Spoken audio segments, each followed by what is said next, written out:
I'm heading to the studio to go do lead vocals, and it's today is Tuesday. My producer is Bobby Croft. He lives in Mount Dora, which we're in Florida, and that's a 2-hour drive. It's on the other side of Orlando from me, and it's a nice drive. I always like driving. I don't mind living in the country or driving an hour and a half to shows because it's cool. You get your listen to some scary podcasts. There's a lot of great horror podcasts out there. My new favorite is No Sleep. I love the No Sleep podcast. I also love Pseudopod. Anyway, so you drive and you just listen and you think about lyrics and stuff like that. Lyrics always usually last for me. Sometimes they're first, but mostly music comes first, melody comes first. You just sort of, like when I teach, I'm like, you gotta open, it's like you're opening a window, right? And you're letting whatever's in there come out. And humans have a tendency to self-critique before it even gets out. So the best advice I could give you if you're writing anything or creating anything is you can always edit later. Get it out. Because you get that river flowing, and then pretty soon it's just out. It's amazing. You'll amaze yourself. And then it's like plucking something out of the sky. Anyway, I have ADD, so I just bounce around. Anyway, I'm going to start driving, and I thought you could drive with me because I have a YouTube channel, and I want to stay in touch. This is the kind of thing I used to do on Facebook, but now I'm going to do it on my YouTube channel. I want to, join the 22nd century at some point. And I want to run video from when I'm recording too. And Bobby, I wish I had video running 24/7 on Bobby because he's funny. And he's got great stories. He's been surrounded by interesting people his whole life. He's done amazing musical things his whole life. And I love interviewing musicians and artists in general because the life of an artist of any kind is one of perseverance and stick-to-itiveness, and usually about going through hell and coming out the other side, and then using that for their art. But I really love interviewing people, which is something that I'm going to get more involved in more often. For instance, I meet people, I'm in show business, so I'm always meeting new people, and there's so many fascinating people out there. Ones that I know, ones that I just met, and you would never know. You look at their face, you don't know what life somebody has lived. You have no idea until you start listening to them. And the art of listening is something I learned later in life. I used to be the one, I used to think that to get to know somebody, you had to tell them everything about yourself right now. And really, to get to know somebody, you listen to them. And it works out pretty good. All right. We're on the road. Or the road, as my dad and my grandpa used to say. My dad was a Cajun.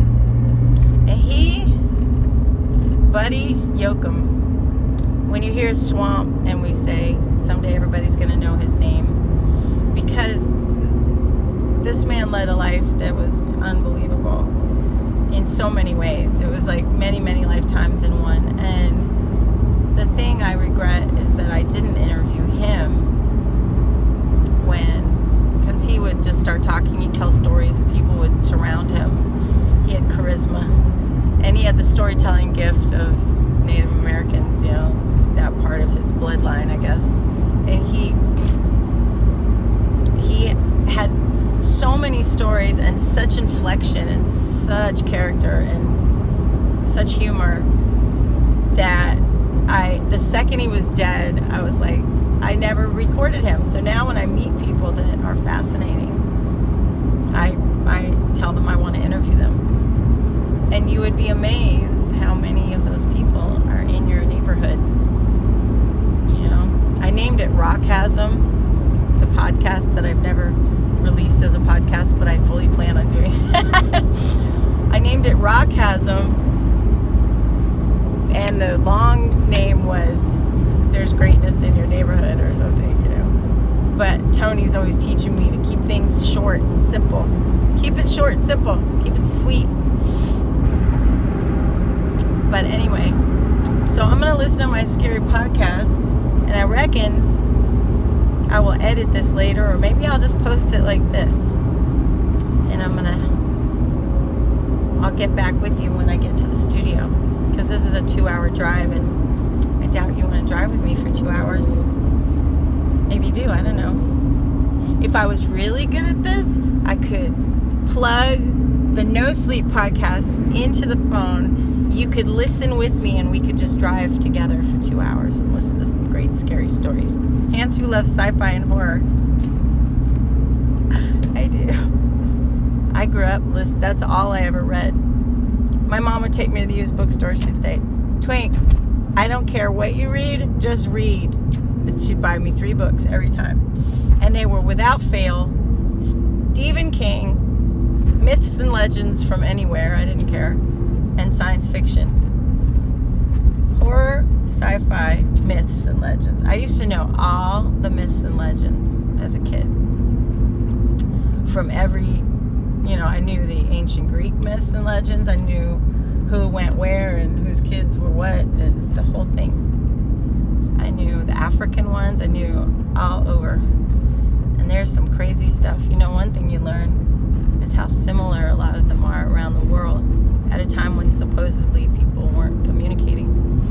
So a lot of that, part of why I think the Akashic record is a thing. Okay, I'm gonna stop talking now. I don't have to, but you can't comment, so I don't know if you want me to or not. But it's probably loud and noisy in this car. I'm trying to limp this vehicle until next year. So I baby it as best I can, but it's on its last legs. I'm looking for a pickup truck. So if anybody's got a pickup truck, preferably 5-speed or 4-speed or something. I miss a manual transmission, I must say. And I'm gonna go sing some leads, baby. But it's hard to let go.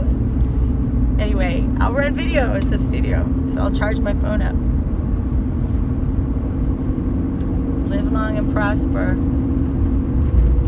Trekkies unite. I love you guys. I hope you're doing good. I'd hug you if you were here. You know me.